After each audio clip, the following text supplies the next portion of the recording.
où on parle d'une BD, d'un comics et d'un manga. Et donc on a, alors, je spoil pas parce qu'on l'avait dit en live, donc c'est juste pour vous le rappeler.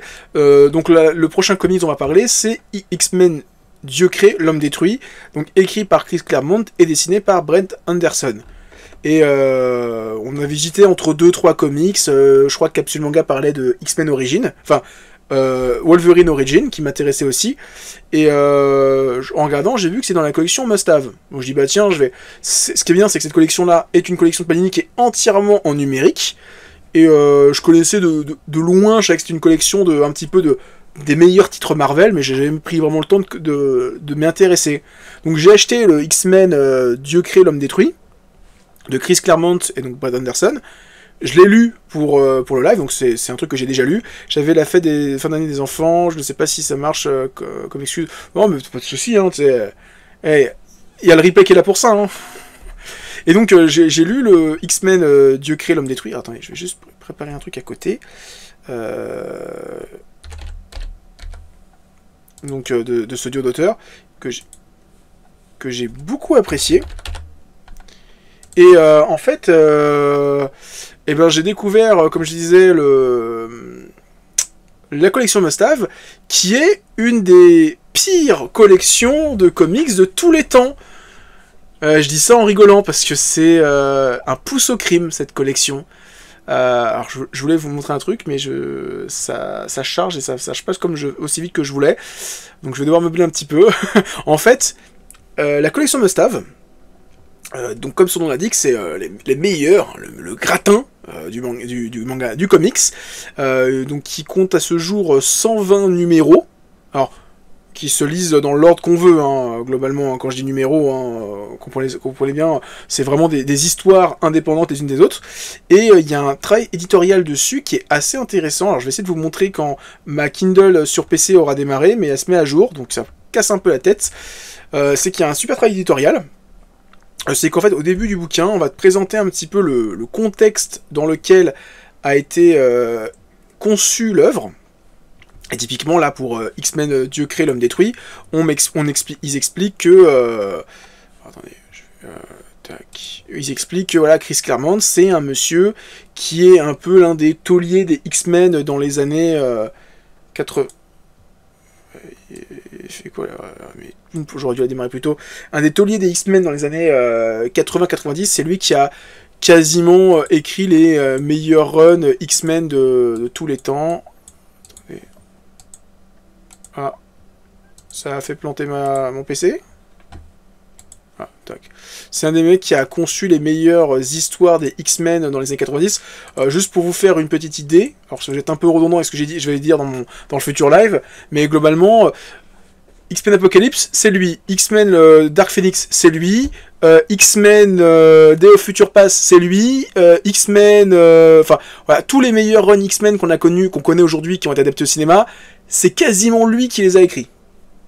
Donc il y a beaucoup de trucs X-Men ou Wolverine, tu vois Chris Claremont, c'est normal. Donc voilà, je vais juste vous montrer un petit peu. Donc voilà, quand on commence le bouquin, là je vous ai pris Wolverine parce que c'est le premier que j'ai lu, après. Donc on a la couverture. Et en fait, dès la première page, on nous fait une introduction, on a une bonne page de texte où on t'explique un petit peu le contexte, on nous dit dans les premières apparitions du personnage, dans les pages d'Incredible Hulk, déjà dès son origine, voilà, on te met vraiment le contexte du personnage, de ce que tu vas lire. Ensuite, t'as le comics, hein, donc là qui est complet, hein, donc là t'as 170 pages de Wolverine, hein, donc c'est les origines, hein, c'est quand il est jeune, il vient d'apprendre ses pouvoirs, et une fois que t'as fini le comics, attendez, on avance, donc là c'est la fin, tac, quelques pages de dessin en plus, et là, on te présente les auteurs, et là t'as vraiment, pour moi, là, c'est pas grand chose, mais c'est une petite plus-value par rapport à cette édition-là, c'est qu'on t'explique un petit peu l'histoire. Là, t'as les coulisses de la création du bouquin. Donc là, on t'explique dans quel contexte Paul Jenkins a écrit ça, et dans quel contexte tout a été écrit, pourquoi il a fait venir tel ou tel auteur. Donc des fois, t'as des morceaux de texte, enfin de phrases d'interview, etc. Donc c'est hyper intéressant en complément de ce qu'on vient de lire. Et on a une chronologie, donc on t'explique vraiment tout là ce que tu viens de lire, et tout ce qui a été important avant. Donc là typiquement pour Wolverine Origin, on t'explique la première apparition de... attendez, tac, est-ce que je peux zoomer un petit peu? Voilà. Là, on nous explique la première apparition de Wolverine dans un comics, donc face à Hulk, la première apparition de Wolverine chez les X-Men, la première série de Wolverine en tant que personnage solo, alors là c'était une série courte, la première vraie série de Wolverine qui a duré pendant des décennies, la première apparition de Dents de Sabre, la première fois que Wolverine a rencontré Captain America, l'apparition de l'Arme X, là on nous dit, bah maintenant, là on est à X-Men Origin, et ensuite, il y a eu des années plus tard, ils ont raconté la suite, où en fait, Logan vieux retourne sur les terres de ses ancêtres et se rend compte qu'il y avait des mystères par rapport à sa naissance, et donc ça continue, donc on a vraiment jusqu'en 2013 des origines, où vraiment là on le dit, Logan remonte aux sources lorsqu'il retourne au domaine Howlett et se découvre un frère dont il ignorait l'existence. Wolverine a complètement recouvré la mémoire et se lance dans une croisade de vengeance. À la mort de Rose, et donc là on a vraiment la suite où c'est juste après Origin, on a qu'est-ce qui se passe maintenant que Logan est tout seul.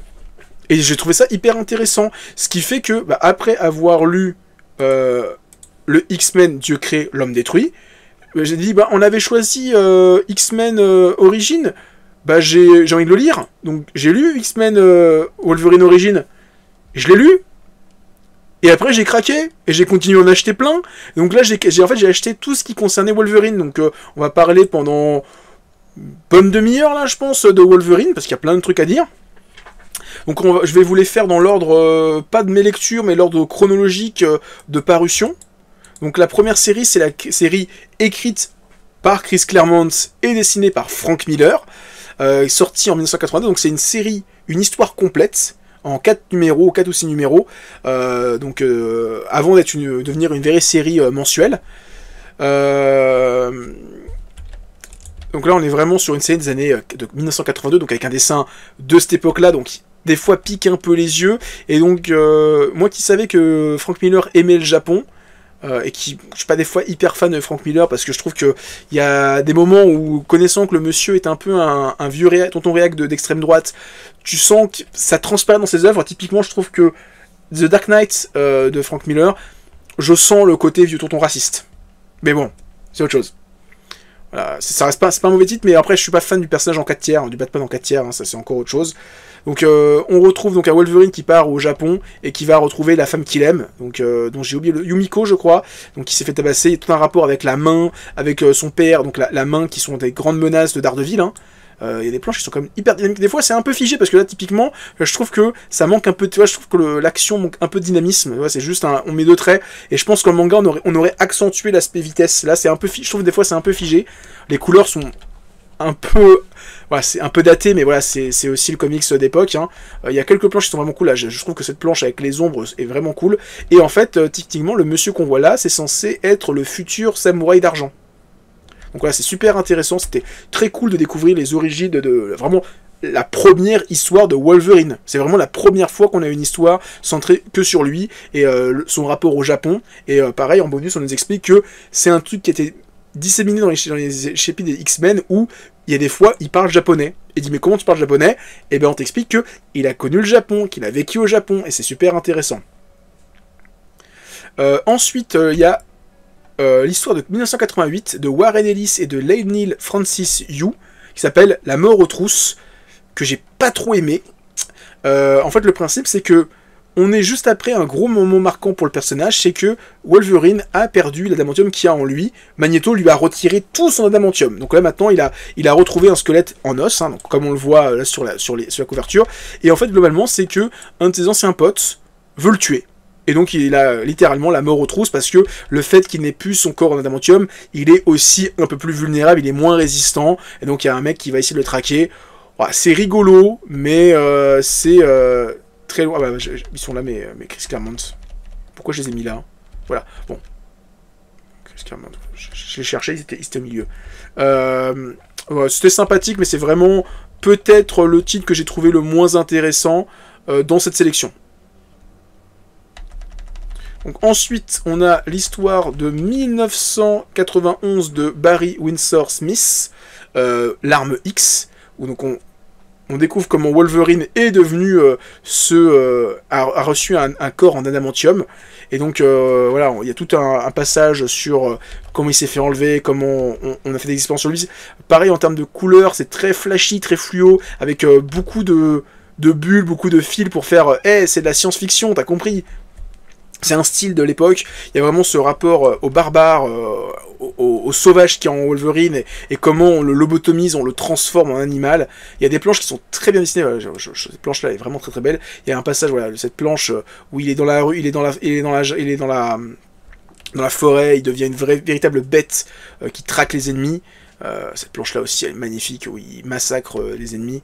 Il y a vraiment un Logan qui est plus que sauvage, et donc qui obtient ses griffes en adamantium. Donc là, voilà, si on veut découvrir un petit peu en comics comment on a raconté pour la première fois comment il a obtenu ses griffes, et ben c'est ce comics-là qu'il faut lire, en 12 numéros, qui est hyper intéressant, hyper captivant.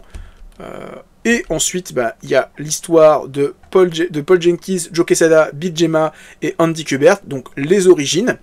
Donc qui est un peu le... Vous savez, si vous vous souvenez du film X-Men Origins Wolverine, où on te raconte le passé de Wolverine, mais en fait c'est vraiment les 2 premiers minutes du film où il est gamin, il tue son père, et en fait c'est pas son père, etc.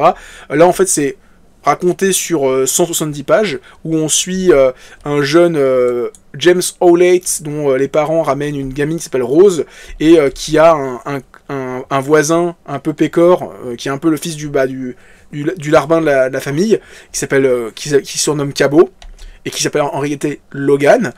Donc on va voir la relation entre ces 3 gamins qui rappelle un petit peu la relation de Jojo Bizarre Adventure entre Jonathan qui serait donc Wolverine, Rose qui serait Elizabeth, et Dio qui serait Cabot, qui est un peu le méchant, qui pète un câble, et dont c'est sous-entendu que le père serait en fait le père biologique de Logan, parce que vraiment quand tu vois le père de Logan, c'est vraiment Wolverine, hein, juste en plus vieux et plus con.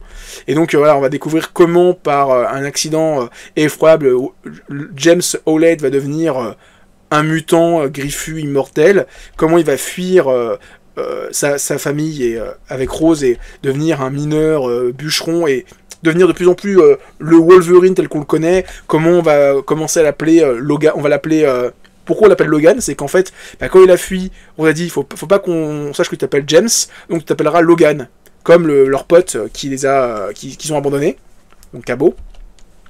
Et on va voir James évoluer, devenir un peu plus sauvage, ses pouvoirs le rendant beaucoup plus résistant, beaucoup plus tribal. Il y a même un passage où on dit, ouais, c'est exactement, ce gosse, c'est un véritable glouton Wolverine, donc en anglais. D'où l'origine de son surnom, l'apparition de Cabot, que je pensais être dans le sabre, et finalement c'est pas du tout, c'est un autre personnage. Et donc voilà, on va voir la fin de ses origines, qui est super intéressante, moi j'ai beaucoup aimé. C'est le premier que j'ai lu, et j'ai vraiment, avec le X-Men Dieu crée l'homme détruit, je me suis dit, allez c'est bon, je vais me faire du must-have, et j'ai pris tout ce qui avait en rapport avec Wolverine, et j'ai vraiment beaucoup aimé.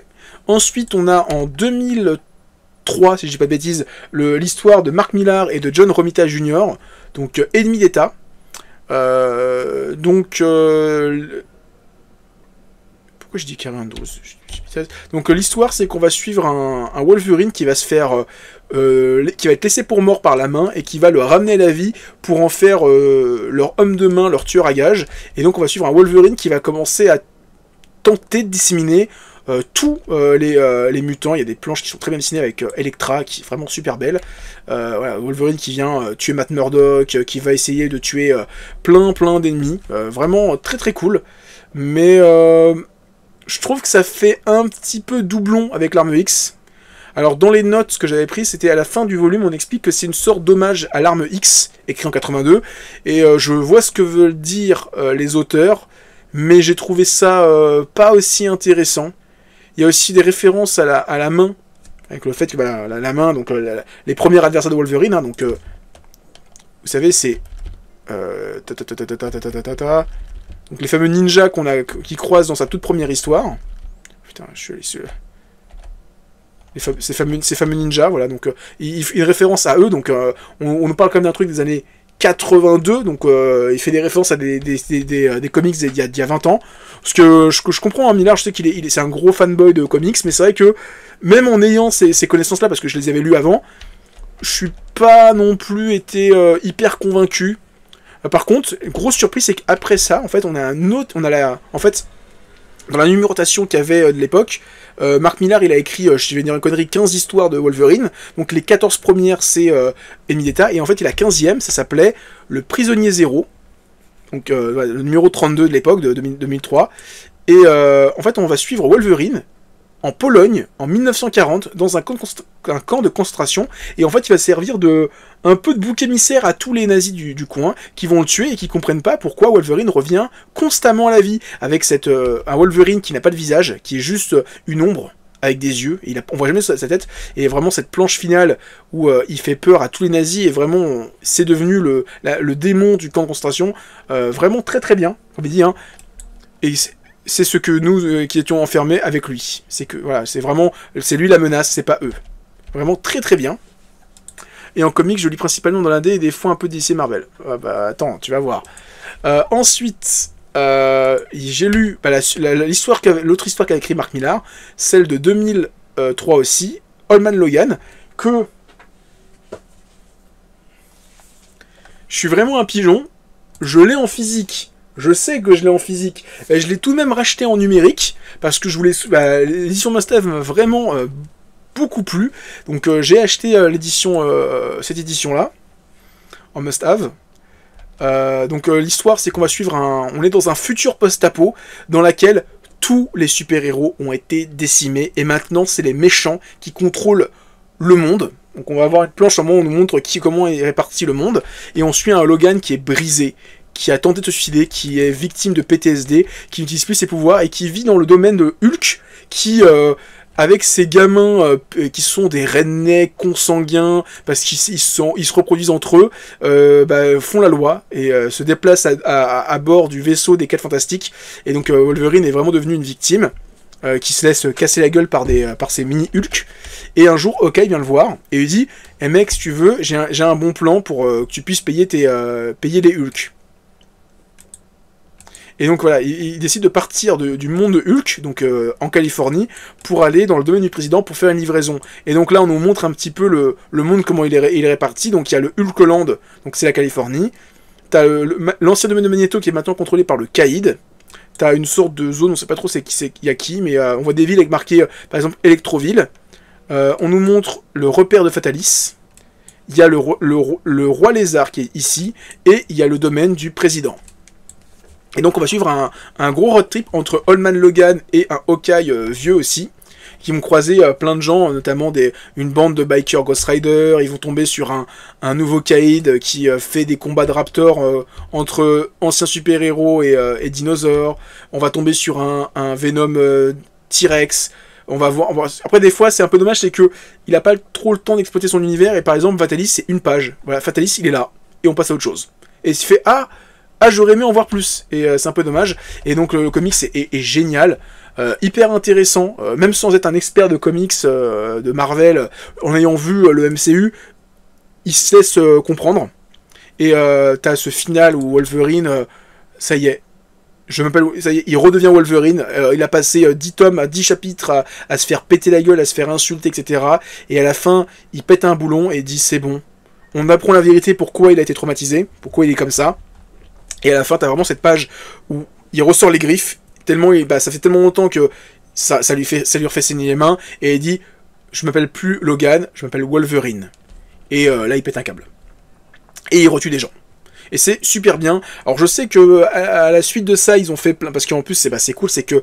attendez, je vais vous montrer. Tac. Encore une fois, c'est là où c'est intéressant. Tac. Il est où Old Man Logan. Il est là. On va juste regarder. Vous allez voir. Encore une fois, c'est là où c'est hyper intéressant d'avoir cette collection Must-Have, parce que je n'ai pas ça dans ce tome-là. Il y a juste le bouquin. Alors, c'est juste que c'est marqué, c'est assez étonnant. C'est qu'en fait, c'est dit que c'est la série de 2003. Donc le numéro 66 à 72, et je me suis un peu renseigné, c'était un peu un bordel, c'est qu'il y a plein d'événements qui se sont superposés les uns aux autres. Des fois, pour faire des pauses, ils racontaient des histoires à côté, comme Old Man Logan. Et donc voilà, à la fin de Old Man Logan, voilà, encore une fois, on nous réexplique, bon, des fois c'est un peu redondant, typiquement... non, c'est pas ça que je voulais faire. Bon. Tac. 125%, voilà. Je vais mettre 150%. Voilà, donc Donc là, encore une fois, on nous explique première apparition face à Hulk. Là, on nous explique Fatalis. Là, on nous explique c'est Old Man Logan. Et après, on nous explique que voilà, il y a eu l'event Secret Wars où tous les univers fusionnent. Là, Wolverine retourne dans le passé. Là, on nous explique qu'il fait des aventures avec les X-Men dans le passé. Après, c'est la fin de l'histoire, c'est Deadman Logan, où Logan, à la fin, va mourir. Ce Logan-là va mourir. Donc globalement, il y a une suite à ce Deadman Logan où il continue ses aventures, il va dans le passé, et il retourne dans son époque et il va mourir. Donc je suis assez curieux de lire ça. Donc ça sera sûrement peut-être une prochaine lecture, de me dire tiens j'aimerais bien prolonger l'aventure de Old Man Logan parce que j'avais beaucoup aimé. Et je sais qu'il y a des spin-offs avec Hawkeye et Star-Lord, donc pareil, peut-être que je les lirai et on en reparlera au prochain live. Ensuite, on a l'histoire de Charles Soules et de Steve McNiven, La mort de Wolverine, qui est sortie en 2014, et qui est hyper intéressante, c'est que c'est un peu une des histoires qui a dû inspirer le film Logan, avec Old Man Logan, c'est qu'on suit un Logan qui a des problèmes, son facteur régénérant ne fonctionne plus, et pire de ça, son adamantium est en train de le tuer. En fait, il est radioactif et comme il est plus en train de se régénérer, et en fait, il est en train de mourir. Donc là, il sent la fin est proche. Ses ennemis en profitent pour essayer de le tuer. Et donc, on a un Wolverine qui essaye d'un peu de clôturer un peu tout ce qu'il avait à faire. Typiquement, il retourne à Madripoor, qui est une région où il va souvent, où il faisait appeler Patch, et ce qui fait... qui rappelle des anciens combats, typiquement, voilà, on nous rappelle les combats contre Dents de Sabre, ces passages à Tokyo, le fait que c'était un ancien samouraï, voilà, il y a beaucoup de références à ces anciennes séries, et à la fin, il retourne voir ce monsieur, et ce monsieur, si vous allez peut-être pas le reconnaître, je vais vous montrer une image, ça va vous faire rire, moi ça m'a fait rire quand je l'ai reconnu, en fait, j'ai dit, mais attends, mais il me dit quelque chose, et je suis allé vérifier, et j'avais raison, tac, en fait, dans l'Arme X de 1982, voilà, on a un scientifique chauve à lunettes, et en fait, c'est le même monsieur, mais 30 ans plus tard, qui lui a vieilli. Et donc en fait, Wolverine retourne à ses origines, à l'homme qui l'a transformé en machine à tuer.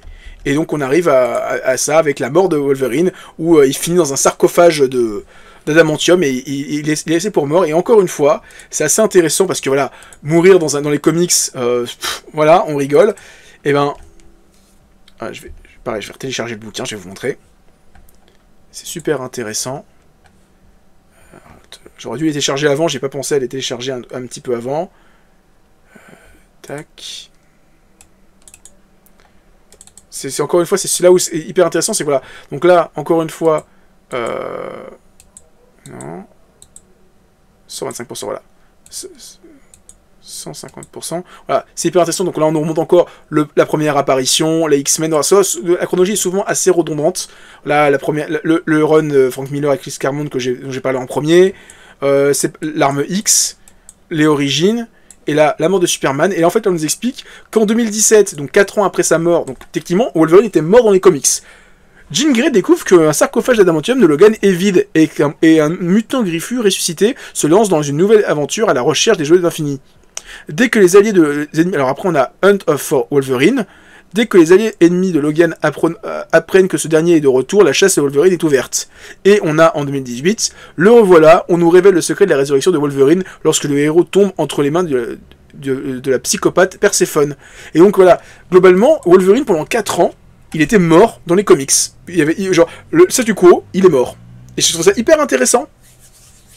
De lire ça, donc j'avoue que ce run là, enfin pas forcément les deux trucs avant, mais au moins ce truc là, le retour de Wolverine, il m'intéresse, donc peut-être que je le prendrai en comics, en numérique, parce que il y a beaucoup de choses chez Panini qui sont en numérique, donc c'est hyper intéressant, et donc c'était cool. Et donc à la suite de ça, je suis pas trop super-héros, mais sur base de film, et ce personnage a l'air d'avoir une psychologie intéressante. C'est hyper intéressant, enfin, en tout cas, les runs dans les comics dans les must-have sont assez intéressants, et donnent une idée assez claire du personnage. Et en fait, alors j'ai poursuivi, alors cette fois en illégal, hein, excusez-moi, hein, je me suis pris j'ai trouvé en numérique le Je suis Wolverine. Donc j'ai toujours eu un petit peu peur de lire ce truc-là, parce que pour moi c'était un peu des comics, un peu pour les élites, enfin quand je dis ça, pour les connaisseurs qui veulent approfondir leur connaissance du personnage. Et en fait, c'est un peu un mix des deux. C'est à la fois un truc pour les connaisseurs, et à la fois une sorte de porte d'entrée un peu bizarre. C'est que, à l'instar de... Ouais. Pirate. capsule, j'ai acheté 1, 2, 3, 4, 5, 6, 7, 8 comics Wolverine et X-Men. Il y en a un que j'ai piraté que j'achèterai plus tard, donc ouais, je suis d'accord. En fait, je suis tombé. C'est un peu comme les Must-Have où il y a un travail d'éditorial. Les Wolverine, c'est qu'on va nous faire une petite sélection d'une dizaine, quinzaine de numéros, et entre chaque numéro, il va y avoir à chaque fois une page ou deux qui t'explique un peu le contexte du personnage, ou genre on va dire, on va vous présenter en 10 numéros Wolverine, et là on va dire, par exemple, la première histoire, on va dire, première apparition, donc face au Wendigo. Donc c'est Hulk qui affronte la Wendigo, et en fait Wolverine est plus un personnage secondaire qui est là et qui se bat vite fait avec lui. Et en fait on va t'expliquer, c'est sa première apparition. Après on va te faire un chapitre qui dit Wolverine il est aussi un mentor, donc on va te montrer un chapitre important de Wolverine en tant que maître et élève. On va dire Wolverine il a une rivalité avec tel personnage, et on va te montrer l'un des meilleurs combats avec ce personnage là. Et il y a des fois où t'es un peu frustré parce que, j'en parlerai un petit peu après, par exemple là on va avoir le côté sauvage et le combat contre Lady Deathstrike, donc la méchante qu'on voit dans X-Men 2, qui a ses griffes en adamantium. Il y a tout le côté sauvage de Wolverine, hein, vraiment cette planche elle est vraiment cool avec l'ours. Il y a ces combats avec dents de sabre, et c'est dommage, c'est que des fois ils t'expliquent le combat, ils t'expliquent la raison de leur méchanceté, tu te dis merde, la raison de la méchanceté a l'air plus intéressante que ce que je suis en train de lire. Typiquement il y a un passage où on t'explique que Wolverine a perdu ses griffes en adamantium, je sais plus c'est où, et on t'explique que oui, c'est suite au combat contre Magneto, tu dis merde, mais ça avait l'air plus intéressant le moment où Wolverine perd ses griffes que ce que je suis en train de lire. Bon après c'est pas de chance, il y a tout un passage où voilà, par exemple on nous explique que Wolverine il a vécu tellement longtemps qu'il a croisé Captain America pendant la Seconde Guerre mondiale. Et donc le chapitre est super intéressant, il y a un rapport avec Black Widow, avec ses élèves Psylocke et je sais plus comment s'appelle elle, j'ai plus son nom, excusez-moi. J'ai plus son nom. C'est celle qui envoie avec des Wolverine qui est vraiment hyper sauvage. Voilà, alors après il y a des chapitres qui sont un peu plus rigolos, par exemple, ça permet aussi de découvrir des styles graphiques un peu différents avec ce personnage là qui est complètement what the fuck. Voilà, il y a ce passage là où Wolverine a perdu ses griffes. Et c'est vrai que ça avait l'air plus intéressant comment il les a perdus que qu'est-ce qu'il fait après les avoir perdus. C'est mon humble avis.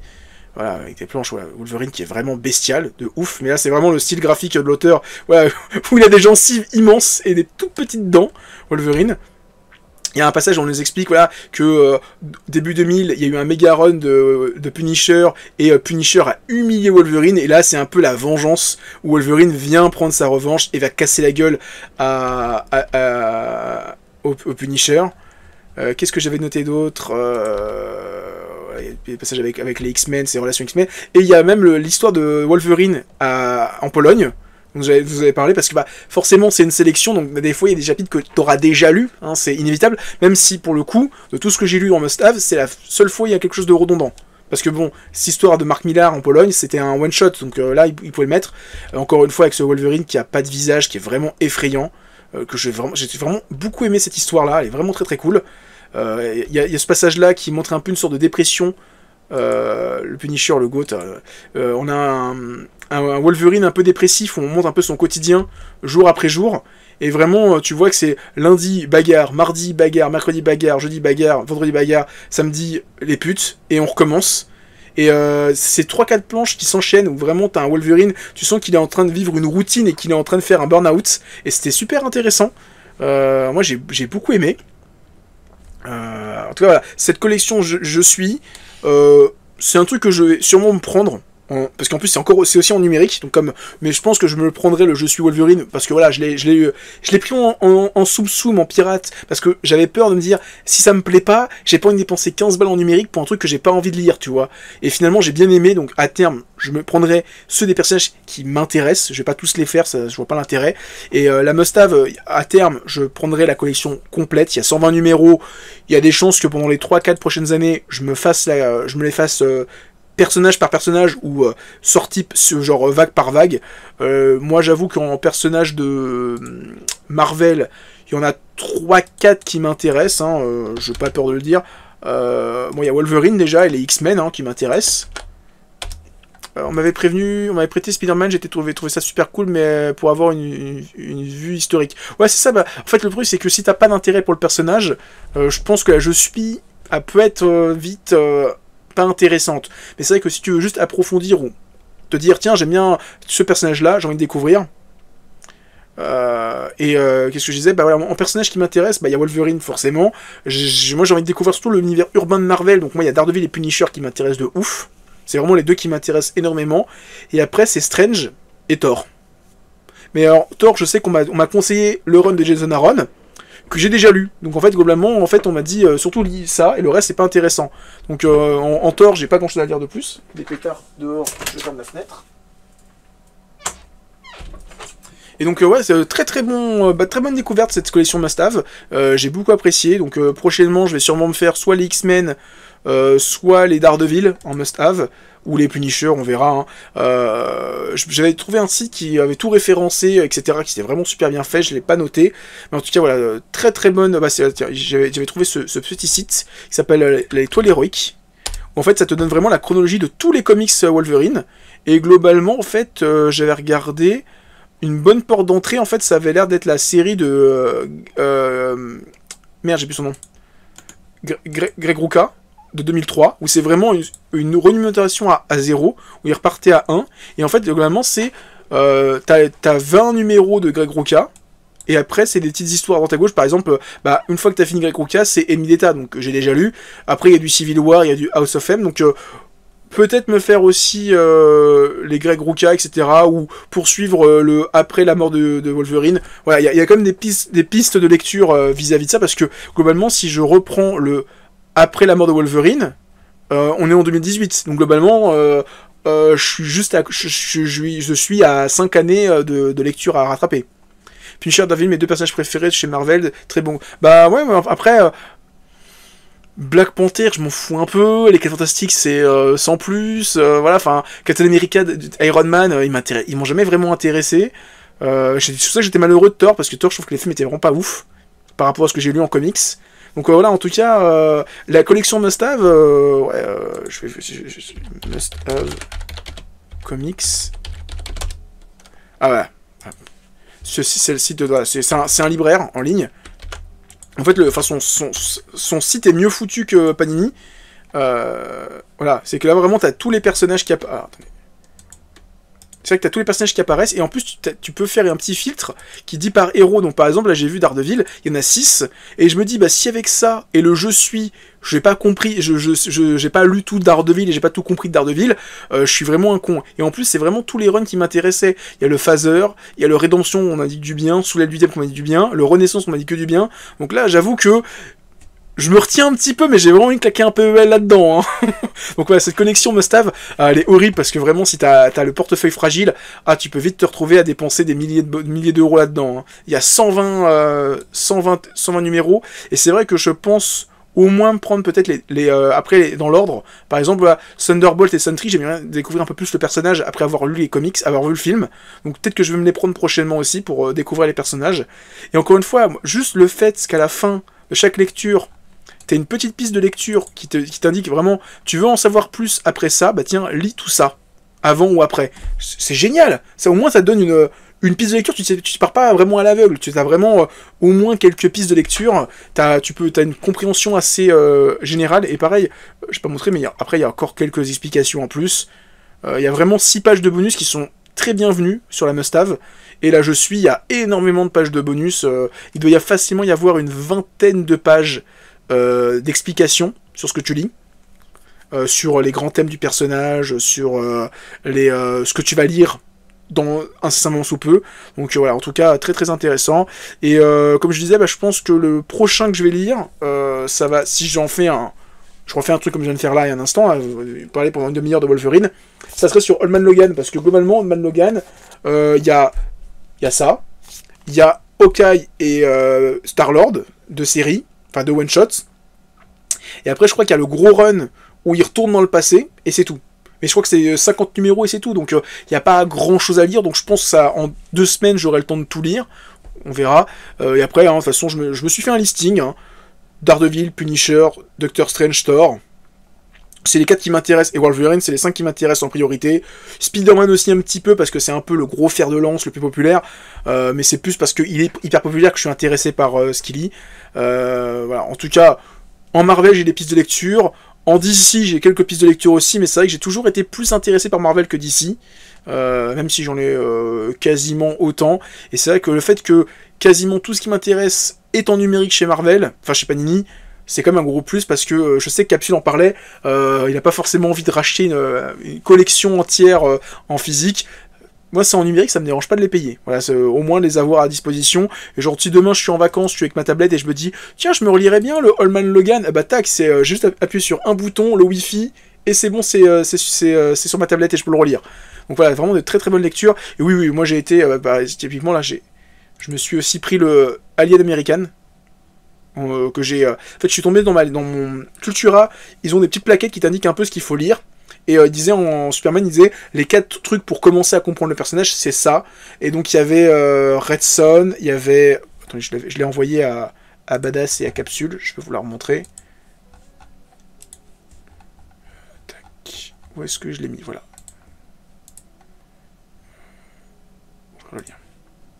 Voilà. Donc j'avais trouvé ça. Et en fait, ça disait voilà, les 4 trucs les plus importants à lire de Superman, c'est Red Son que j'ai déjà lu, Identité secrète que j'ai déjà lu, les origines et American Alien. Et à chaque fois, c'est des récits complets. Donc au moins, tu dis pas, tu lances dans une série de 6 volumes comme là, Rebirth. Et donc c'est intéressant. Donc je vais essayer de me faire ces 4 là, enfin les 2 qui me manquent. Et après, on verra. Au fur et à mesure, les recueils, etc., les histoires. Donc il y a des chances. Ouais. Je sais que la mort de Superman, ça m'intéresse aussi pour l'aspect hyper important du personnage. Et donc si déjà je peux me faire au moins ça en Superman, en Wonder Woman et en Batman, pour avoir une porte d'entrée dans les personnages, on verra. Mais déjà, la collection Must-Have de Panini, y a de quoi faire. J'ai 120 numéros, j'ai de quoi faire pendant un long moment. Pareil, les Hulk qui m'intéressent aussi, mais il n'y en a pas beaucoup des Hulk. Et j'ai l'impression que ce qu'ils ont proposé en Hulk, c'est suffisant. Je sais qu'on m'a toujours dit World War Hulk, Planet Hulk, c'est vraiment très bien. Et le Maestro.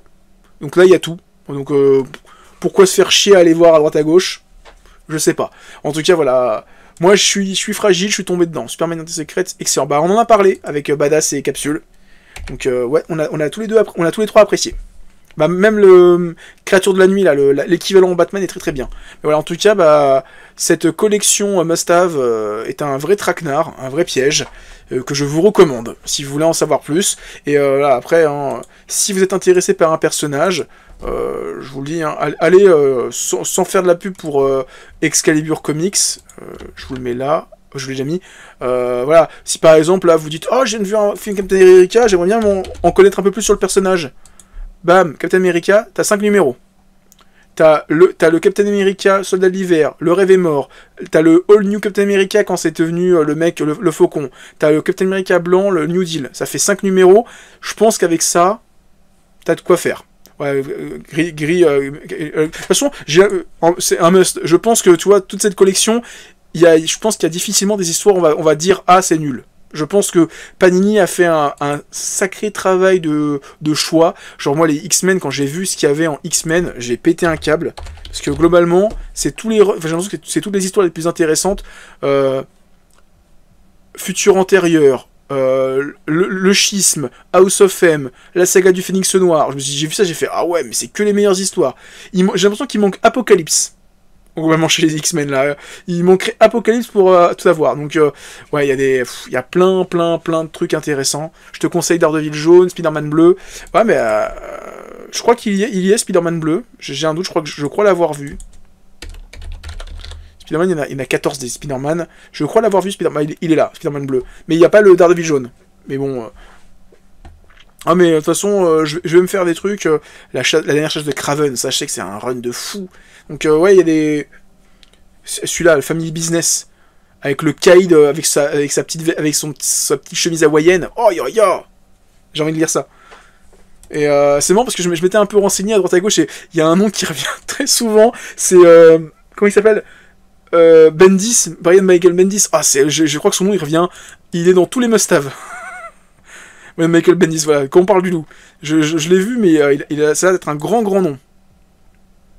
Il arrive en must-have. Ah bah, je le prends. De toute façon, je pense que là, tu vois, là, je suis piqué sur les must-have. Donc là, globalement, la collection, je vais, maintenant que je l'ai découverte, je vais prendre ce qui arrive au fur et à mesure. Donc là, Typiquement, ce qui est sorti récemment, je vais les prendre. Et après, je vais faire personnage par personnage. Et quand ils sortiront un nouveau truc, je prendrai tout ce qui sort. Là, je sais qu'il y a Galactus qui arrive.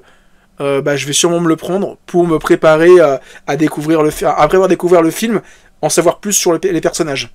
Donc je pense que les 4 Fantastiques, je vais sûrement me les faire prochainement. Je crois qu'en plus, les 4 Fantastiques, il n'y en a pas beaucoup. Fantastic Four, voilà. Fantastic Four, il y en a 4. Donc je vais sûrement me prendre les 4 Fantastic Four, pour, après avoir vu le film, pour en découvrir plus.